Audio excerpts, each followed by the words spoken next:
മുമ്പേ വന്നിരുന്നെങ്കിൽ നമുക്കും അകത്ത് കയറായിരുന്നു അല്ലേ? ഞാൻ ബോധപൂർവം അകത്ത് കയറാതിരുന്നതാ.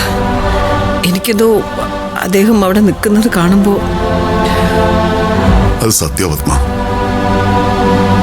ഈ പോലീസ് സ്റ്റേഷൻ, കോടതി എന്നൊക്കെ നമുക്ക് ഈസി ആയിട്ട് അങ്ങ് പറഞ്ഞു പോകാൻ പറ്റും. പക്ഷെ നമ്മളോ നമുക്ക് വേണ്ടപ്പെട്ടവർ ആരെങ്കിലും അതിനകത്ത് നിൽക്കുമ്പോഴാണ് അതിന്റെ സമ്മർദ്ദം നമ്മൾ അനുഭവിക്കുന്നത്. സാരമില്ല, ജാമ്യം കിട്ടി അവരിപ്പോ പുറത്തിറങ്ങുമല്ലോ. കമ്പനി കാര്യങ്ങളിൽ 1-2 തവണ കോടതിയിൽ ഹിയറിംഗ് ഒക്കെ നടന്നിട്ടുണ്ട്. അപ്പോഴും അദ്ദേഹത്തെ ഞാൻ വിട്ടിട്ടില്ല. പകരം ഹാജരായത് ഞാനാ.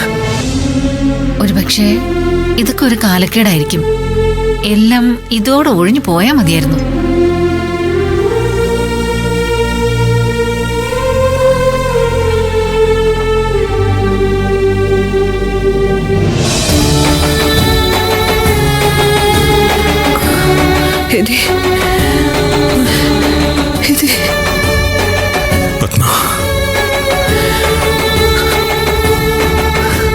ഒരിക്കലും ഞാനിങ്ങനെ സംഭവിക്കുമെന്ന് കരുതിയില്ല.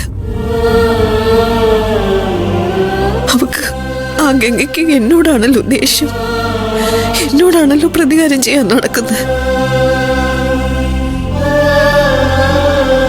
എന്നെ ചൂണ്ടിക്കാണിക്കായിരുന്നല്ലോ.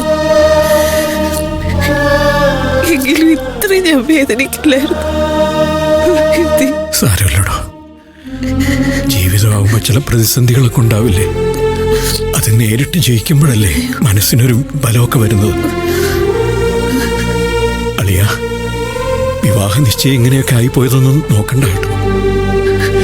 വിവാഹം നമുക്ക് ഗംഭീരാക്കണം.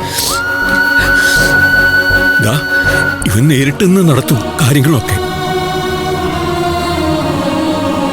ഇനിയിപ്പോ അതിന്റെ ആവശ്യം എന്താ? നമുക്ക് പോയിട്ട് ഒരുമിച്ച് നടത്തിക്കൂടെ? കേസ് വരികയാണെങ്കിൽ നമുക്ക് ഒരുമിച്ച് നേരിടാം.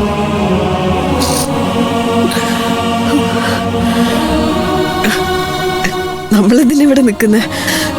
വാ, നമുക്ക് പോവാം. അച്ഛനും ജാമ്യം കിട്ടിയില്ല. എന്തായി പറയുന്നേ?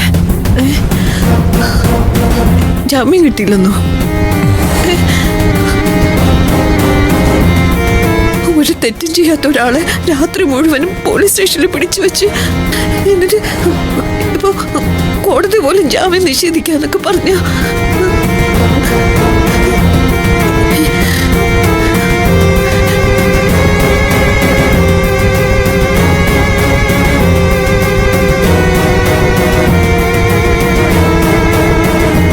എന്താ സാറേ ഇത്? ഈ വിഷയത്തിൽ തെറ്റ് ചെയ്തവരും 2 പേര് സാറിന്റെ കൂടെ ഉണ്ട്. അവരെ കൃത്യമായിട്ട് കോടതിയിൽ പ്രൊഡ്യൂസ് ചെയ്യുന്നതിന് പകരം എന്റെ ഭർത്താവിനെ റിമാൻഡ് ചെയ്യുന്നു. കോടതി തീരുമാനം പ്രത്യേക സാഹചര്യത്തിലാണ്. എന്ത് പ്രത്യേക സാഹചര്യം സാർ? ഇവിടെ എന്താ അടിയന്തരാവസ്ഥ വല്ലതും ഉണ്ടോ? എങ്കിലും പിടിച്ച് കരുതൽ തടങ്കിൽ വയ്ക്കാൻ ഇത് അംഗീകരിച്ച് തരാൻ പറ്റില്ല സാർ. താൻ പറയുന്നൊന്ന് മനസ്സിലാക്കുക. എടാ പത്മ, എന്റെ ഭർത്താവ് വിഗ്രഹം വേണമെന്ന് തന്നോട് പറഞ്ഞോ? നിനക്കോ നിന്റെ സഹോദരിക്കോ തോന്നുന്നുണ്ടോ ഈ കേസ് മുന്നോട്ട് പോയാൽ ഏതെങ്കിലും രീതിയിൽ ഇതിന്റെ പേരിൽ ഞങ്ങളെ കുരുക്കാനാവൂന്ന്? എനിക്കറിയാം ഈ കേസ് എങ്ങനെ മൂവ് ചെയ്യണമെന്നുള്ളത്. എന്റെ കുടുംബം നശിപ്പിക്കാൻ ഇറങ്ങി തിരിച്ച നിങ്ങളെ അഴി എണ്ണുന്നത് എങ്ങനെയാണെന്ന് ഞാൻ കാണിച്ചു തരാം. നിന്നെ മാത്രമല്ല, നിനക്ക് വേണ്ടി ഇതൊക്കെ ചെയ്ത് ആ പിന്നാമ്പുറത്ത് നിൽക്കുന്ന നിന്റെ പെങ്ങളെയും